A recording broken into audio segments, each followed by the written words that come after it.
مقصود تھا. ان کو قید کر کے صدیق اور فاروق کا صدق وفا رکھنا مقصود تھا. ان کو قید کر کے عمر کا جلال دکھانا مقصود تھا. ان کو قید کر کے عثمان کی حیا دکھانا مقصود تھا. ان کو قید کر کے علی کی وفا دکھانا مقصود تھا. صحابہ کے سجدے دکھانا مقصود تھا. تہجد کے وقت آؤ دعا دکھانا مقصود تھا. آخر دل سے متاثر ہو گئے صحابہ کی ادائی دیکھ کر, صحابہ کی آؤ سہار دیکھ کر. کچھ دنوں میں کئی قیدیوں کے دلوں میں اسلام کبھی بویا گیا اور وہ بن گیا. حضور کے قدموں میں گرے, کلمہ پڑھ کے مسلمان ہو. قیدی تھے, ظلم نہیں کیا. قیدی تھے, فوراً سزا نہیں دی, قید میں رکھا اور دکھا دیا کہ نبی کے عشاق نبی کے ساتھ کس طرح پیش آتے ہیں. جب یہ دکھایا, انہوں نے آنکھوں سے دیکھا تو جس طریقے سے صلح حدیبیہ کے موقع پر عروہ بن مسعود الثقفی نے بزبان حق یہ کہا کہ خدا کی قسم میں نے قیصر و کسریٰ کے دربار میں گیا, کسی بادشاہ کی اتنی عزت نہیں دیکھی جتنی عزت محمد کی, اصحاب محمد کا. کب کیا کرتے ہیں, جب وضو کے لیے پانی چہرے پر ڈالتے ہیں تو ان کے ساتھی ہاتھ نیچے لے گئے پانی ہاتھوں میں لے لیتے ہیں, اپنے چہرے پر مل لیا. جن کے ہاتھوں کو پانی مل جاتا ہے چہرے پہ لگا لیتے ہیں, جن کو نہیں ملتا اپنے بھائی کے ہاتھ سے ہاتھ لگاتے ہیں اور وہ چہرے پر لگاتے ہیں. اگر وہ ناک صاف کرتے ہیں وہ ناک بھی ہاتھ پر لے کر اپنی پیشانی پر لگاتے ہیں اور کہتے ہیں قیامت کے دن ہماری پیشانی کو نور کالا نور بنانے والا حضور کا یہ ناک مبارک. یہ اصحاب محمد کا طریقہ تھا, یہ حضور علیہ السلام کا طریقہ تھا.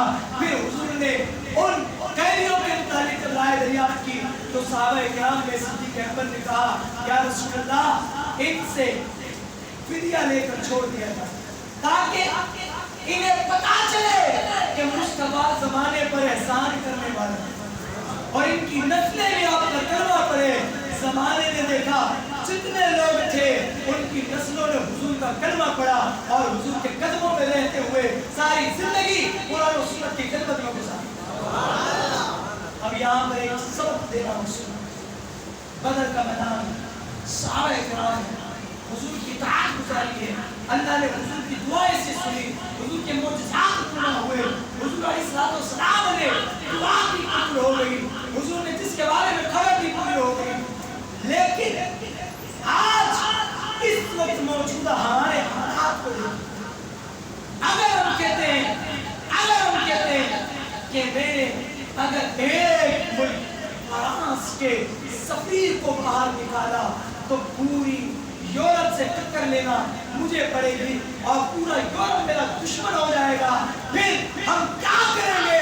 بدر کے میدان میں مصطفیٰ کے صحابہ نے اور خود مصطفیٰ نے خدا کی قسم یہی درس دیا کہ ریاست مدینہ کا لیبل لگانے والوں اور ریاست مدینہ کا نعرہ لگانے والوں, دیکھو بھروسہ ان کو خدا پر تھا, بھروسہ مصطفیٰ پر تھا, پوری دنیا سے ٹکر لیے بیٹھے تھے لیکن نہتے تھے, ہتھیار نہیں تھے. اس کے باوجود اللہ نے بدر میں مسلمانوں کے لیے کیا فرشتوں کی فوج کو بھیجا اور مسلمانوں کو فتح نصیب ہوئی. کیا وہ آج قادر نہیں, آج قدرت نہیں رکھتا, کیا معاذ اللہ آج اس کی قدرت ختم ہو گئی؟ نہیں, قادر مطلق ہے. ان اللہ علی کل شیء قدیر, بے شک اللہ شے پر قدرت رکھنے والا. شاعر نے کہا نا علامہ اقبال, اللہ ان کی مرتبہ انور پر کروڑا کروڑ رحمتوں کا نزول. ہاں آج بھی ہو جو ابراہیم سا ایمان پیدا آگ کر سکتی ہے انداز گلستان پہ. ابراہیم جیسا ایمان اگر کسی بندے کا آج بھی ہے تو اللہ اس کے لیے آگ کو گلے گلزار آج بھی بنا سکتا ہے. شرط یہ ہے کہ پہلے ابراہیم جیسا ایمان ہونا چاہیے. لہذا ہمارے لیے سبب ہے کہ نبی کے یاروں نے کبھی بھی تلواروں پہ، تیروں پہ، نیزوں پہ، ایٹم بم پہ بھروسہ نہیں کیا، ہمیشہ اللہ اور مصطفیٰ پر توکل کیا، اور اللہ اور مصطفیٰ کو تجھے ہمیشہ کامیابی کے زینے دے کرتے چلے گئے۔